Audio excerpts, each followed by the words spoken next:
Welcome to the Reed and Christine Halliday Executive Lecture Series. We appreciate you joining us either by Teams, Microsoft Teams, or joining us afterwards on YouTube as this video will be posted. We're grateful to have Deb with us today, and I'll introduce her in just a bit. But before I did, first of all, to my class, 3 weeks ago I was absent, and Dr. Don Capner filled in for me, and told you that I was trying to fulfill a bucket list item for me, and I indeed did that. I walked from the south rim of the Grand Canyon down the canyon and hiked across and hiked up the north rim of the Grand Canyon. So that was my adventure from 3 weeks ago, and my wife was my loving Sherpa, who came around and greeted me at the other end and drove almost as long as it took her almost as long to drive as it took me to hike, because the road is not straight. You have to go a long way around, and greeted me with a Gatorade. So thank you for letting me take that absence from class 3 weeks ago, and I'm proud to say I accomplished that, and I will definitely buy the t-shirt. And then we had fall break, and I hope you enjoyed that and stayed healthy.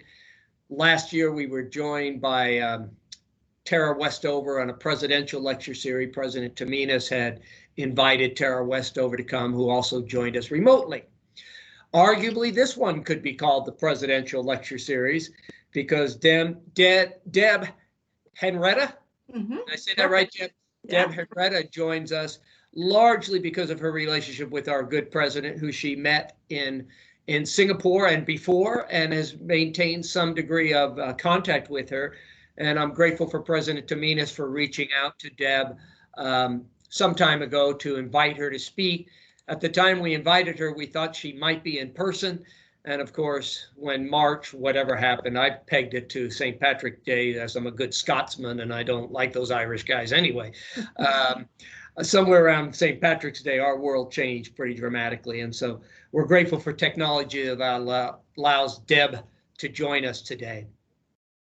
I will be sharing a video at some point during this, but if you want to pin, hopefully you'd wait until I'm done with the intro.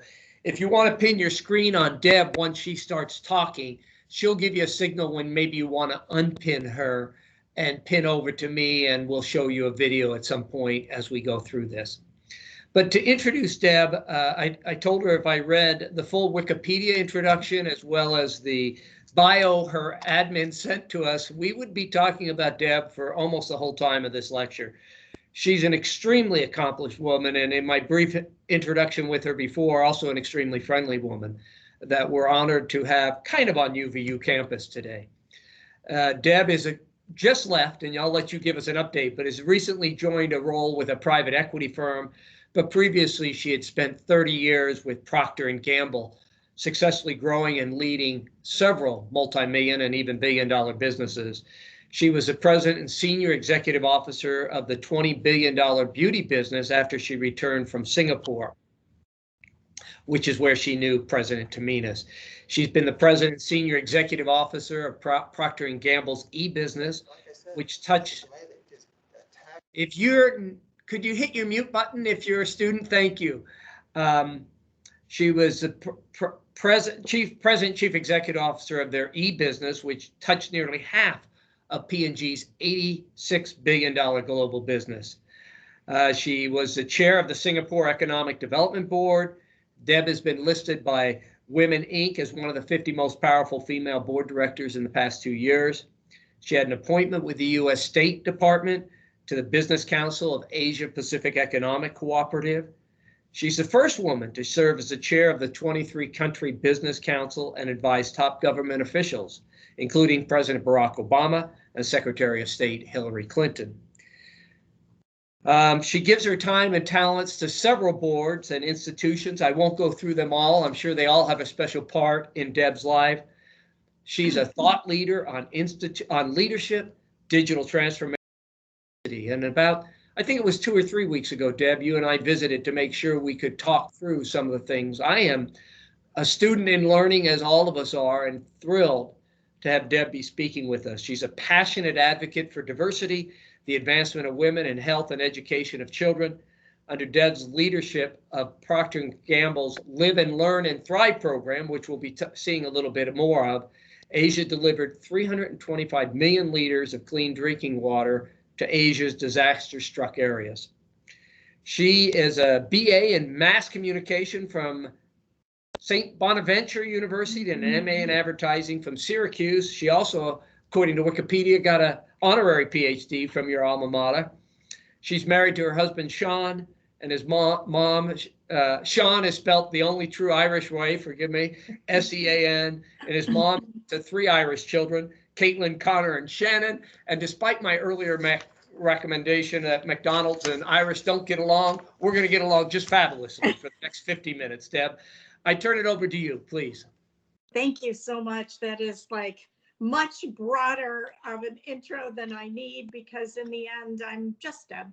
And, at this point in my career, after having 35 plus years in the CPG industry, the biggest joy that I get in my work day or week is when I have the opportunity to give back to students, give back to young entrepreneurs and the startups that I work with. Give back to young companies that I'm funding through my work with the private equity firms that I'm associated with. So, and I want to talk to you today about leadership. And I'm going to take about the first 15, maybe 20 minutes to talk about some views on leadership that I have after sort of coming through my 35 plus years. And then maybe we can get a good dialogue going on questions either related to leadership or, other topics that you think might be helpful to getting you the best possible start you can as you start to enter the world in whatever career or choice and path you choose to follow. So if I look at things over my 35-year career, I've had the opportunity to work with many great leaders, but I've also had the opportunity to observe some not so great leaders. And through these observations, I've come to realize that the greatest of leaders are what I call leaders of consequence.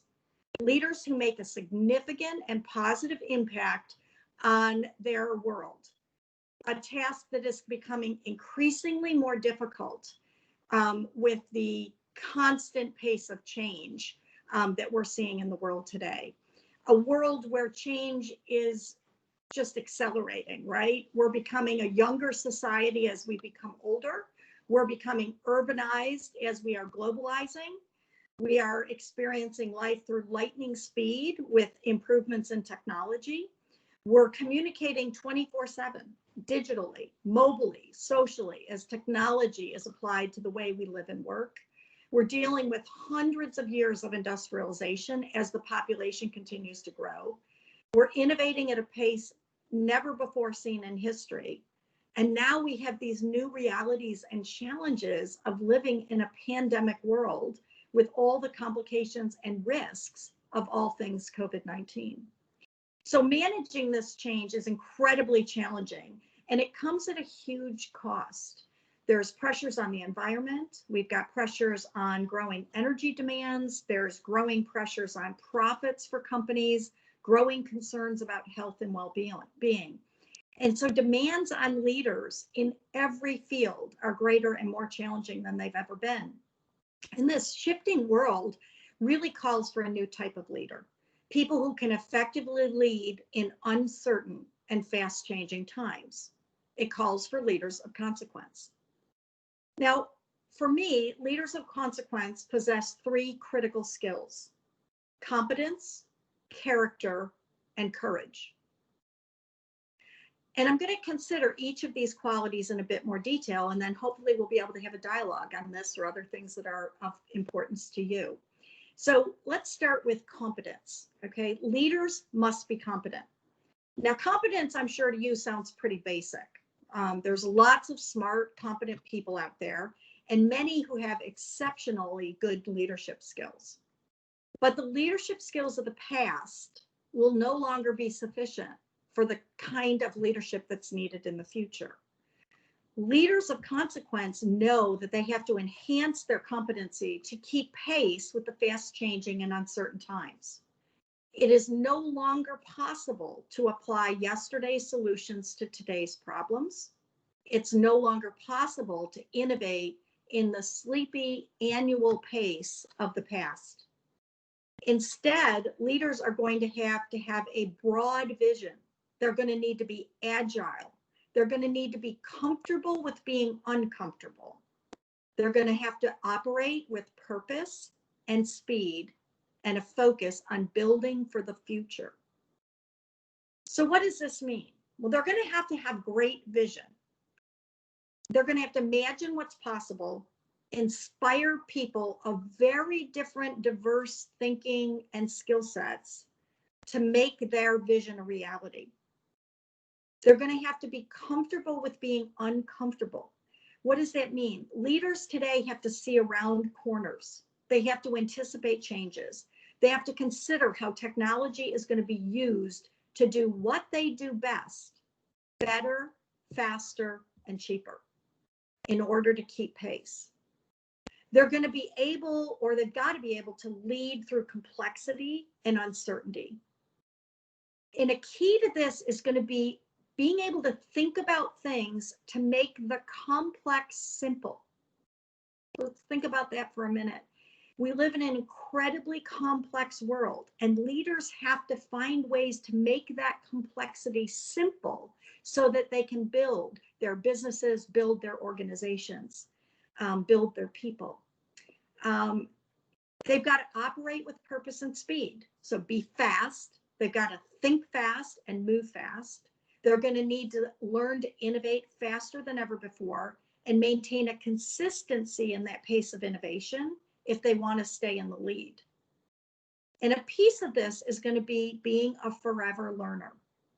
So the heightened and sustained pace of change is going to be requiring all of us, young, old, new, experienced, to be in a constant learning mode. Even some high-tech companies that we once thought of as leading edge, the Microsofts, where your wonderful president once worked, the Facebooks of the world, they're finding that in a sense, they're becoming the legacy companies in their admittedly younger industries, but they're still legacy companies.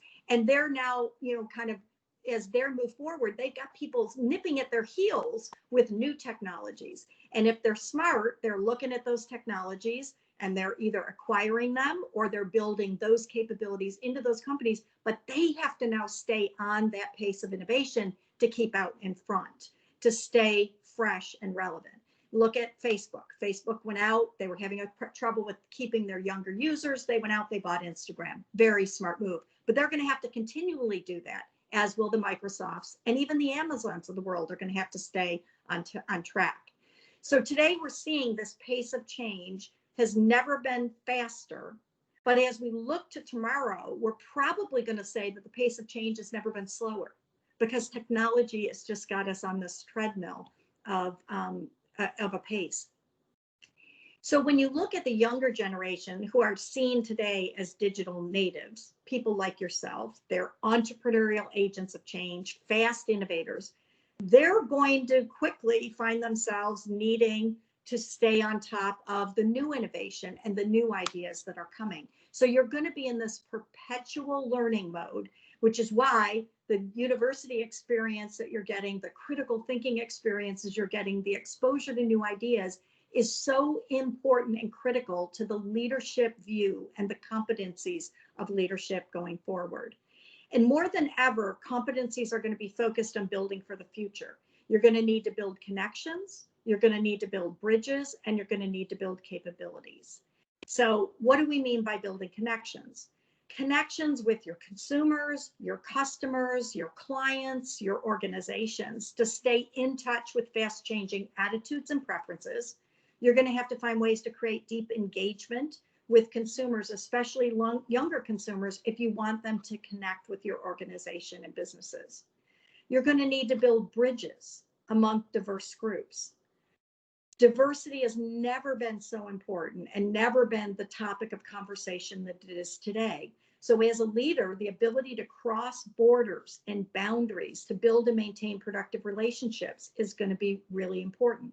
It's going to require collaboration and diplomatic skills versus dictating solutions, which is often what leaders did in the past. And then finally, with building capabilities, leaders of today must be learners to stay abreast of changes, but at the same time, they must be teachers. They've got to build capability within their organization, and they have to focus on growing the next generation of leaders. So you see, competency is not just about learning something once and then applying it. Today, competency is a forever learning how to make things bigger and better.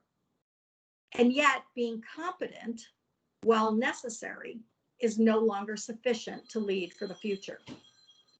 The second quality of a leader of consequence is character. Whereas competence is about skills, character is about attitude. Leaders need a strong moral compass to guide them through the labyrinth of complexities and volatilities in today's changing workplace environments. And that just isn't happening today. Just look at the graveyard of fallen leaders in business, in sports, in entertainment, and look at the politics of the world today. Our leaders are not stepping up to the challenge of character. Today's leaders have less certainty and control than they've had in the past. And that's where character and moral clarity becomes so important, more important than ever before. To build good character requires passion, positivity, and principles. Bottom line, character is about doing the right thing. It's having an unwavering commitment to the principles of truth and integrity. It's about being fair and taking care of the employees, your customers, and other key stakeholders. And finally, leaders of consequence have courage. Now, I'm not talking about the kind of courage in the conventional sense of the word, the kind of courage that drives a soldier to war or drives a firefighter into a burning building. I'm talking about a different kind of courage. I'm talking about the courage to create, to change, to innovate. I'm talking about a courage to challenge the traditional ways of doing things and reimagine a new, different, and better way.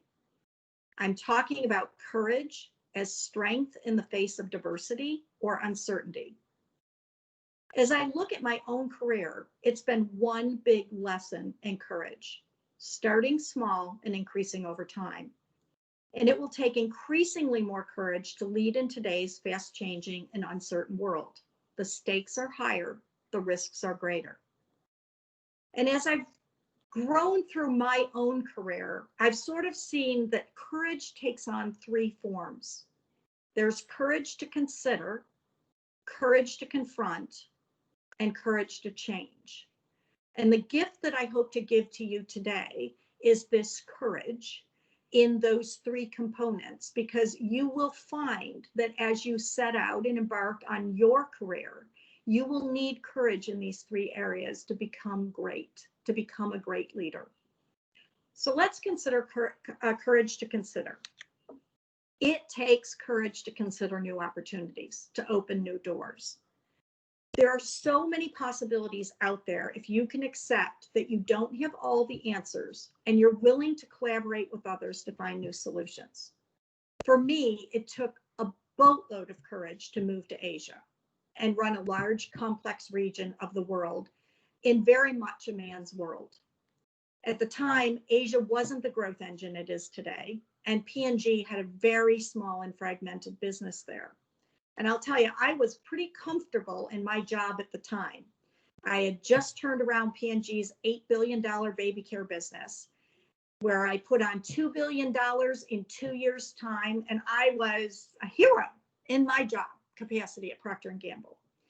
So imagine how it felt when the company asked me to fly halfway around the world, pick up my family and move to a new region, a new country, a new culture, and run a business that was $1 billion. So I left a business that I grew to 15. I grew up from $8 billion to $15 billion. And my reward for that was to run a $1 billion business.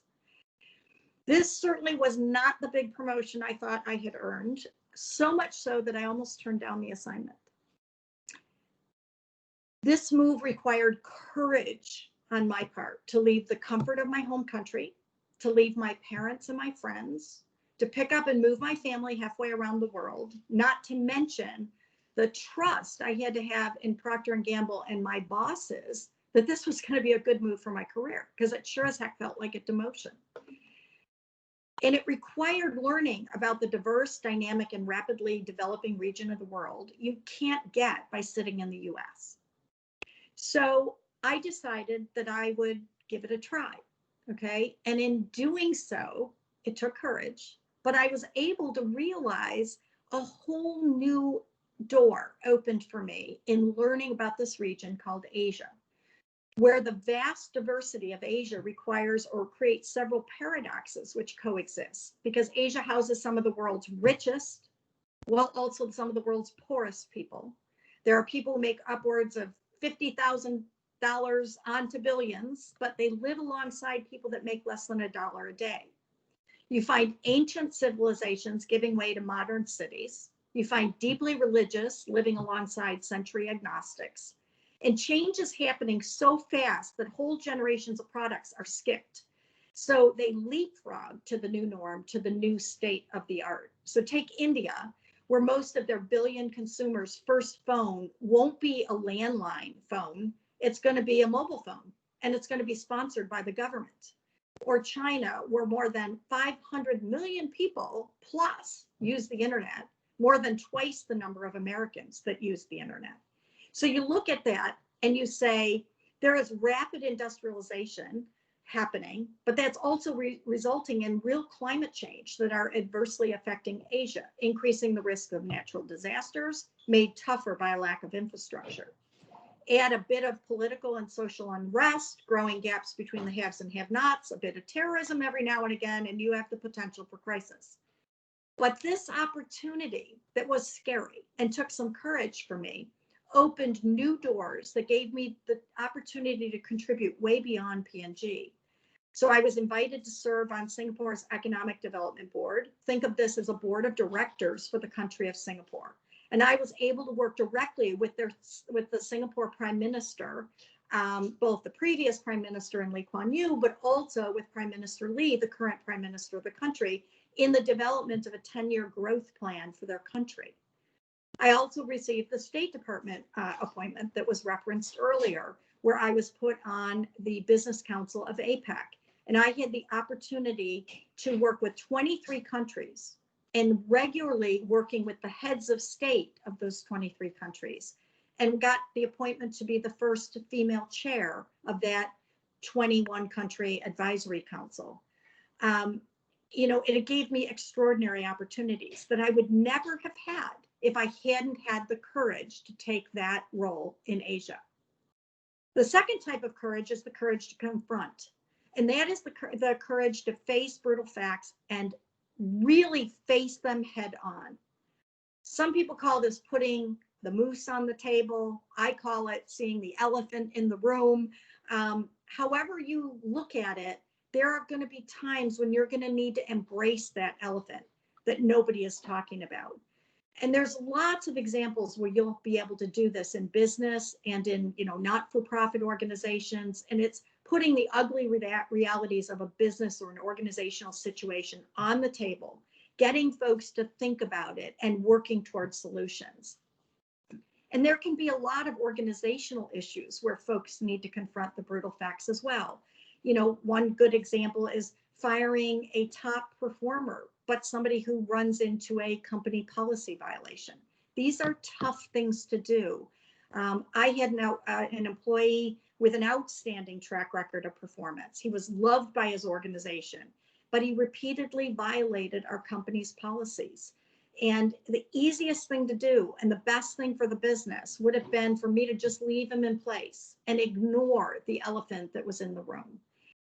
But I couldn't overlook his behaviors that had been overlooked by previous managers for years. I just couldn't go there and deliver the character component of a leader of consequence.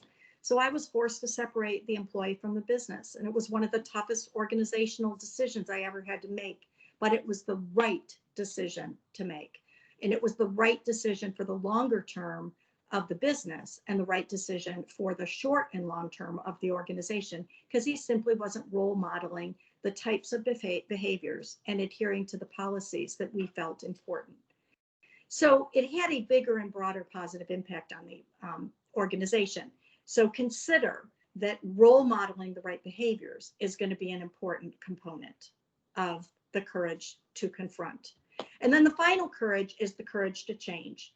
And, you all will face a bigger challenge and a bigger opportunity in the courage to change than anything I ever faced in my career, because change is just happening at such a rapid rate now. Change agents seize moments of opportunity or tension to create a better way.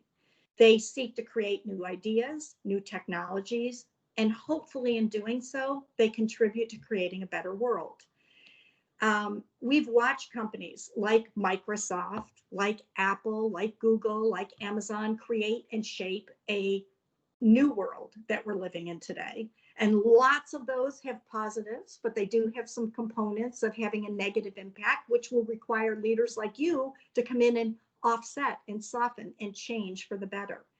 And there's also going to be new innovations for tomorrow.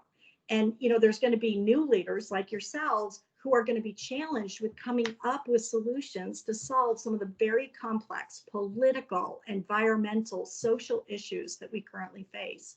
And all this change is going to affect the way we live and work. Some innovations and inventions are going to bring significant improvements, while others are going to create new sets of problems that we can't even conceive of today. I'm reminded by my own Facebook feed this morning as I went on, and there's that memory section that they sort of jog, and I went into my memories from a year ago. 1 year ago today, there was no such thing as coronavirus or COVID-19 or a global pandemic or the death and the disruption to life that has been brought about by this pandemic. So 1 year ago today, we couldn't forecast, we couldn't foresee what that future was going to be. And boy, do we face a lot of challenges in this new world. And you're going to be the leaders who are going to help us sort through this. So as I look at this as a great platform for great leaders of consequence to emerge. And some people are going to emerge and they're going to be extraordinary leaders like a Martin Luther King or Mahatma Gandhi, who are living and emerging at the world stage. But there's also going to be extraordinary leaders who are going to just improve our day-to-day life on a local or a regional stage. And, I just want to leave you with, you've got what you need to make change. I always say there's 3 things needed to make change. You got to have your head to imagine what's possible, your heart to inspire others to achieve that vision, and your hands to implement and make that vision a reality.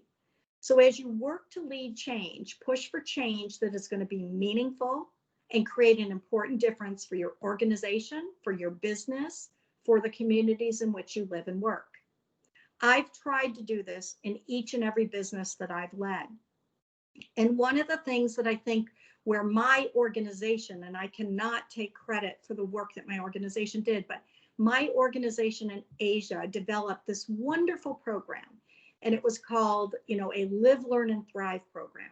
And one of the efforts focused on our purifier of water program. So we had a purified water packet that you could put into dirty water. And I could, show we could take muddy, dirty water, put our purifier in there, and you could get pristine water that you could drink. And as Asia gets hit with all of these disasters, this became one of the things that we put our energy on.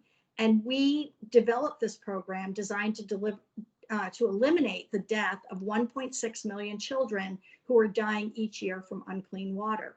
And with the help and partnership with UNICEF and the World Health Organization, P&G has provided now more than 1 billion liters of safe drinking water. And when I led the baby care business for P&G, we entered a partnership with UNICEF, and we created a vaccine program designed to eliminate neonatal tetanus as a way of giving back to the moms and dads who helped build our Pampers brand. Today, P&G has vaccinated tens of thousands of moms and babies to help end that disease. And so, what I'm hoping that you'll see is, even if you choose to work in business or a for-profit company, you can have a component of give back and a component of charitable giving that can go along your business success, so that you can give back in important ways. So, as I said, in Asia, we developed this Live, Learn, and Thrive charitable giving program. And you've heard of the old adage that a picture is worth 1,000 words. Well, for me, if a picture is worth 1,000 words, then a video is worth 1,000 pictures. So instead of my talking more about this program, I'm going to share a short video that features the work that my Asia organization did and continues to do. And I just think it's so powerful of a group of people who came together, not only to build the business of P&G, which they did extraordinarily successful, but they also built on this wonderful charitable giving campaign. And so I will share this video with you if we're able to take a quick break and cue up the video, please. Yeah, Deb, what I would invite the students to do is unpin themselves from you and then maybe pin themselves to me, and I'll share my screen with the video that you sent and I had the opportunity to watch earlier today. So let me do that right now. Okay.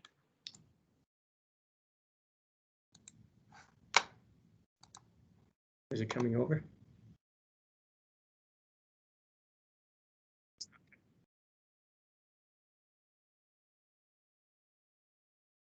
Are you sharing your? I did. I shared. I've got a helper now. Let's Okay. see. Sharing my Good job. screen. This one? Yeah. There we go. There we go.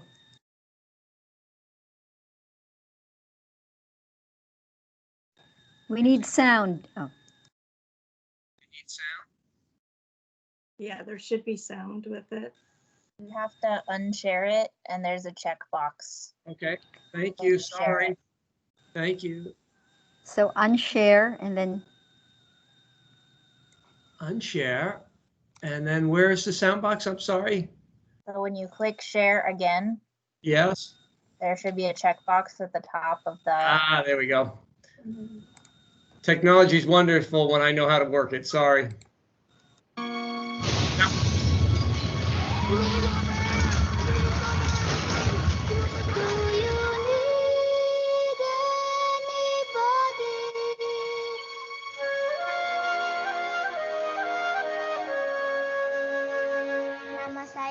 My name is Putri Nasya Marta. You can call me Putri. I was taking a bath when suddenly the ground shook. We were forced to live outside our house. We ate anything edible and drank dirty water. It was difficult to find clean water. Then we received Pure from World Vision. Pure was really helpful to us. We didn't have to boil water anymore. I was very happy because I got to drink clean water.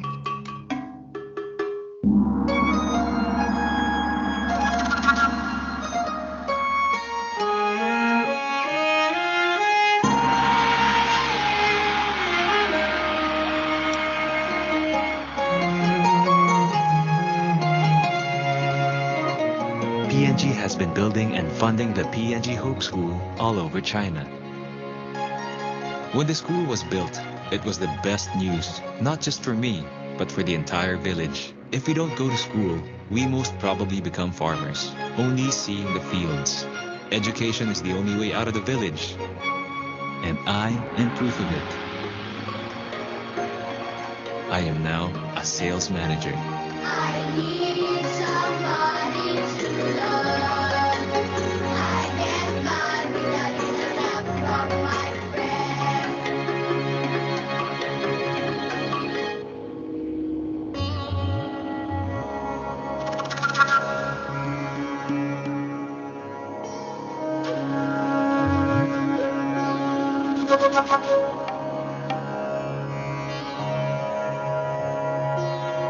Asha School Pune is a special school which builds the life of the differently abled children. Shiksha has been working with AVA and Asha schools. We've so far reached out to about 96,000 children across India, across about 432 communities. What we're trying to do is to have access to education, to activities that help them play and smile and dance and sing. P&G's motto of touching lives, improving life is not just something you see on a poster on a wall. When you come to Shiksha supported schools, that message really comes to life. The best thing that we get is their happiness. When we see that smile on their face. Do you need anybody? I need somebody to love. I get by with a little help from my friends.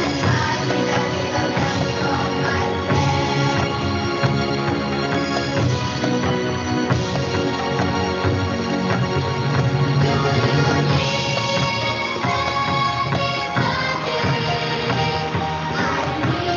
with a little help from my friends. Do you need anybody? I need somebody to love.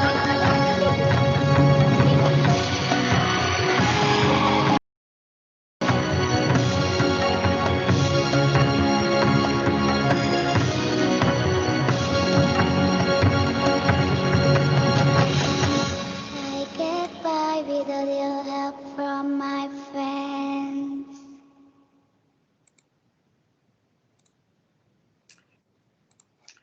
Now, I will just say at the close of the video that that is the work of an organization of leaders of consequence.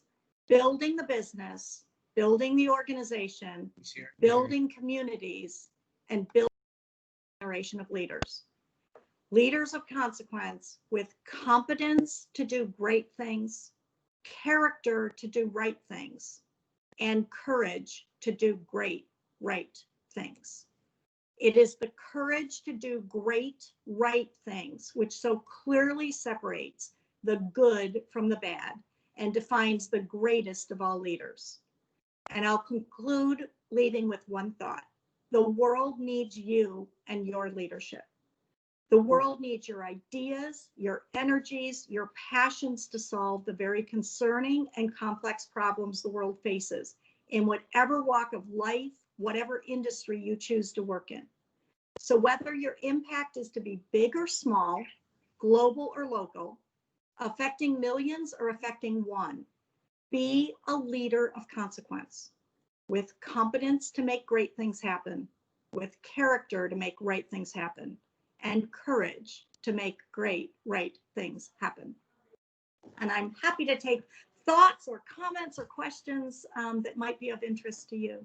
Well, we have several, but I see our president has joined. So let me defer to her in case the president has anything she'd like to say to her friend Deb, or would you like me to field some of these questions, President? Well, I turned my video on a little bit earlier. First of all, Deb, it's so wonderful to see your face here. And I just remember your time in Procter & Gamble. I do have a question, if you don't mind. Sure. When I had you speak at the Lee Kuan Yew School of Public Policy in Singapore, you told that incredibly compelling story about the diaper business and turning around the baby care. The difference between the viewpoint of a mother and the viewpoint of scientists looking at this diaper thing. And we have women and men on this call, but I think there is a certain, gendered experience in leadership. Would you tell that story? Because it was so compelling. Yeah, it's one of my favorite stories to tell. So I got asked, prior to my Asia role, I was asked to take over the baby care business for Procter & Gamble. And it was not a creme assignment by any stretch of the imagination. It had been declining for 10 years. We had lost market share, decades of market share leadership, and we had lost it to Kimberly-Clark. So P&G produces Pampers, Kimberly-Clark produces Huggies, and Pampers had been a decade-long market share leader, year in, year out. And all of a sudden, we started a very steep 10-year decline, and Huggies came up and established market leadership. And I was asked to run if I would go over as president of the baby care business. And the thought of our CEO was, geez, I wonder if we put a mom into the business, if there might be some new insights, or we could kind of figure out why we were losing market share so drastically. And so I went in, and I remember my first orientation meeting, and it was with these brilliant, brilliant engineers and scientists at Procter & Gamble. And they were showing me the innovation that they had been doing over the past years and showing me the new innovation that was moving forward. And they handed me a diaper across the table and said, Deb, this is the newest diaper. It's the best diaper that we've ever produced. You know, it's really fabulous. Just take a look at it. And I remember as they handed it across the table to me, and I was a new mom at the time. So I have a 18-month-old baby at home. And I'm looking at this diaper, and in my head, I'm thinking, this is the ugliest diaper I have ever seen. And they're telling me about this technology, and it's so fantastic, and it's going to have the best leakage protection ever. And, you're going to be able to hook this child up to a cow, and it's going to be able to contain all the pee and urine that can come out of the child. And I'm looking at it, and I can't get over how bad the diaper looks.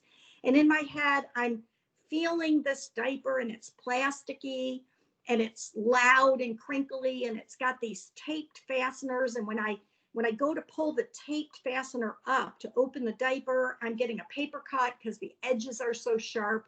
But worst of all, I'm looking at this diaper, and it has this ugly bear on the front of the diaper where the graphics are. And I'm thinking, God, it takes talent to have an ugly bear. I mean, bears, even in the wild, are kind of cute. They might be ferocious, but they're really cute animals. And this is a really ugly bear. But worst of all, the bear is hanging from a parachute. And I'm thinking in my head going, I don't get this. So I asked the scientists across the table, and I said to them, I'm just curious, could you explain to me why the bear is hanging from a parachute? And they said to me, well, Deb, isn't it obvious? It's protecting the baby or the bear from wetness. And I'm thinking in my head, if I'm going out into a rainstorm, I might wear a raincoat with a hood. I might carry an umbrella. I might choose not to go outside, but never in my life have I considered bringing my parachute. And I just, at that moment, I realized that the problem with our diapers wasn't the technical performance of the diaper. It was everything else. It was the envelope that technical performance was coming in. And so we created a rallying cry in that meeting, working together, the technologists, the engineers, and Deb, representing the moms of the world, or the moms and dads, diapering moms and dads of the world. And we decided that we would have a rallying cry that we had to get out of the factory and back into the nursery, being our rallying cry and surrogate of business success. Innovation success isn't just about the technology. It's about the envelope that the technology comes in. So if you think about it in a high tech or AI world of today, it's not just how good the technology is, it's how easy the technology is for the user to use. And so looking at things always from a technical standpoint and a consumer standpoint is actually one of the keys to innovation success in any kind of innovation that you would be working on. Organizational innovation, business model innovation, or actual, product or service innovation. So I hope that got what we were talking about. I love the story, and I love it even more that you've told it again. Thank you. So I tell that story in my own talks, and I talk about you. So Oh. over to Professor McDonald here and our students. Tom, you're on mute. Thank you. The first time you've ever complained of me being quiet, President, I'll try to speak up. Thank you. The first comment that came across, you were speaking for about 5 minutes, and it said, love her already. Oh. I thought you'd like to know that now that you've given most of your talk. But that student followed on with a question. Do you attribute your success and knowledge to your learning on your own, to a successful mentor that's helped you along the way, some combination? Could you field that question, please, Sure. Deb? I think, it's very much a combination. I think I came from a family of teachers.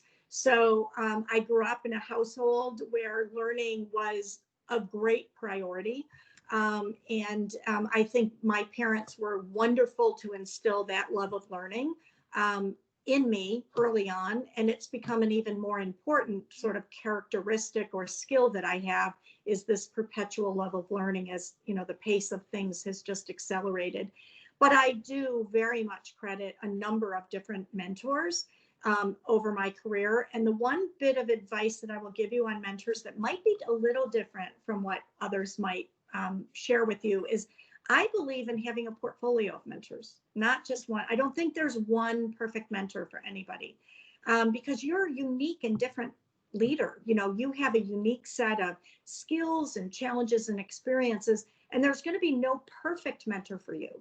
And I actually think that you build yourself and you get more development. And if you have a portfolio of mentors who can ebb and flow over time, you may have some that will last a lifetime. I certainly have a few of those. But then there's other people who come in with important knowledge or experience or connections that are needed for you at that point in time. And those people may to some degree fade away, or sometimes you actually surpass what they can offer you in terms of leadership or experience. So I always look for what's the portfolio of mentors, and I always try to pick someone that's maybe 5 or 6 years ahead of where I am at any given point in time.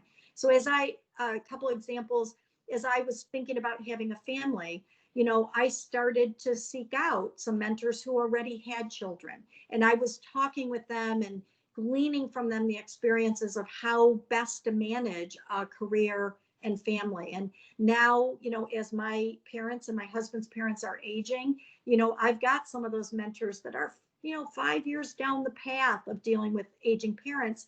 And it's wonderful because they've already tried, they're the trailblazers, right? They've tried things that have worked and not worked, and they're wonderfully helpful to my husband and I as we try to figure out, you know, how to make those last chapters of life as meaningful and as important as we can for our parents. Just a few thoughts, but it is very much a bit mix, and more so than any generations, you all will have to become these forever learners, because you know, as soon as you get one technology now down, it seems like there's another technology out there to replace it. And to keep yourself relevant and in touch, you're going to have to constantly and reinvent yourself with these new technologies. Deb, thank you. I think our own president calls her mentors a board of directors, her personal board of directors, and you make reference to that. We probably only have time for one more question because we just got a couple minutes. And I think in this COVID world, this question would be appropriate. My job is 100% remote, this student writes. What are some ways that a leader can apply some of the concepts that you've spoken about remotely? If you could take a couple minutes on that, I'd be grateful, Deb. Well, wow, we are all learning, aren't we, how to work remotely. And, you know, it sounded good, and I think maybe was even a little fun and, you know, exciting in the beginning. And now it's like wall-to-wall Zooms. So I'll give you some thoughts, you know, that I and different groups of colleagues who are talking about this quite a bit, you know, have for this. You know, the one thing that we have to be careful about is this wall-to-wall Zoom world that we're living in, or Microsoft Teams or WebEx or whatever system. Right now, people are using all of them.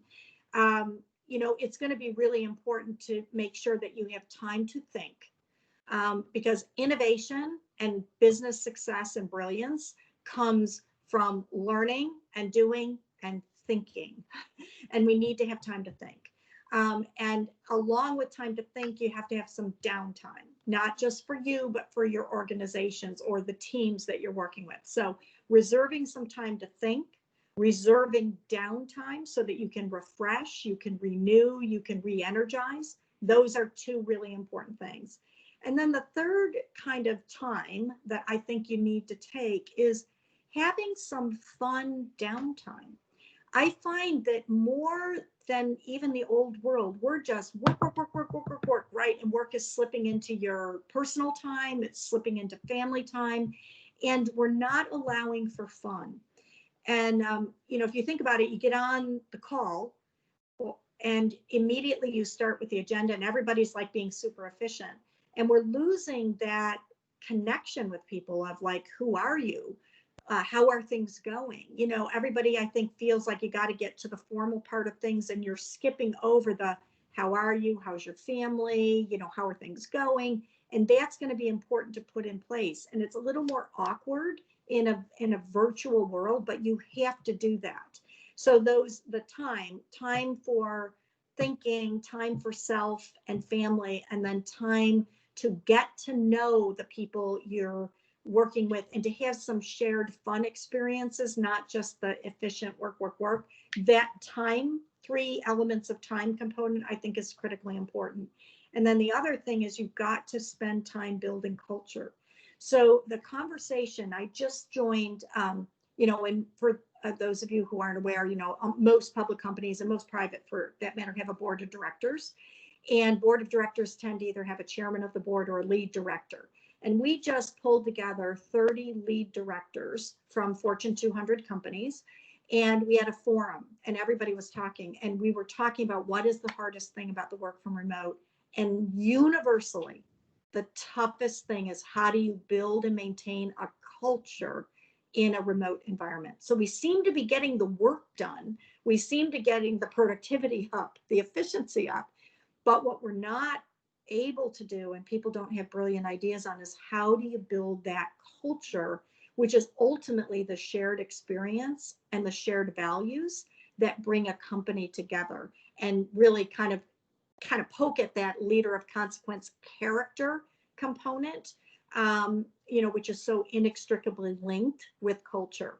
And so there, people are trying to find ways. And, some of that is going to be, again, taking time to get to know people, taking time to talk about culture. And I think even doing events, and people are getting pretty clever. So give you a couple of good ideas I've seen in my broad portfolio of companies I work with. A group did a mixology class on how to mix drinks after hours. So at 5 o'clock, they sent out a little kit, and you could make your virgin variant of the drink, or you could use your own alcohol if you wanted. But just the notion of having a class and learning about how to mix some really important mocktails or cocktails, it was funny. It was fun. People were making mistakes, and you started to approximate that feeling of being in the room and doing something other than business. I had a group that did a cycling class together where they all were sent a video, and then everybody was watching the video together as they were cycling or running or doing whatever exercise of choice. But we're going to have to find some ways to do that building of culture with fun, but also with values discussions. So instead of having every meeting be focused on the work that needs to be done and the efficiency and productivity of the work that's getting done, how do we have conversations about the values of what are important to the company? So talking about purpose, mission, values, I think is really important, and you have to plan for it. And it's probably going to be pretty darn awkward when you're doing it remotely, but the more you do it, the more comfortable you're going to get and the easier those conversations are going to be. So those are just some really early thoughts, but I'm the first one to say I don't have all the answers. And I hope I'm wrong in my fear, but I fear we're going to be at this for a bit longer. So we're all going to really need to kind of step up our creativity and our problem solving abilities in order to figure out some of these downsides of the work from home type of arena. The other thing is, where possible, connecting with people, social distance with masks to have a cup of coffee, just so you make sure, especially with people who report to you, they're going to need that connection with their boss. And so finding ways to do it safely, prudently, wisely, but I think those that are able to do that are going to benefit from that, if that's a possibility from a location standpoint. Deb, I don't know what your time is like, but normally after a live speaker, we say, hey, if you have a couple questions, come up and mingle. Maybe with your permission, we'll stop recording and ask a couple of these other questions that have popped up. If you have another 5 minutes. I do. I have plenty of time and would be very happy to give more time. Well, I have a lot because I'm a lifetime learner, but I'll do this first. And I know you've had these. In fact, the president should tell you how extremely well she and her staff pulled off a presidential dinner, a scholarship dinner, remotely. She could tell you about that, where we all parked cars and it was a phenomenal event, but that's a longer discussion. But has there been a time when you've had to confront something within yourself and change it? We've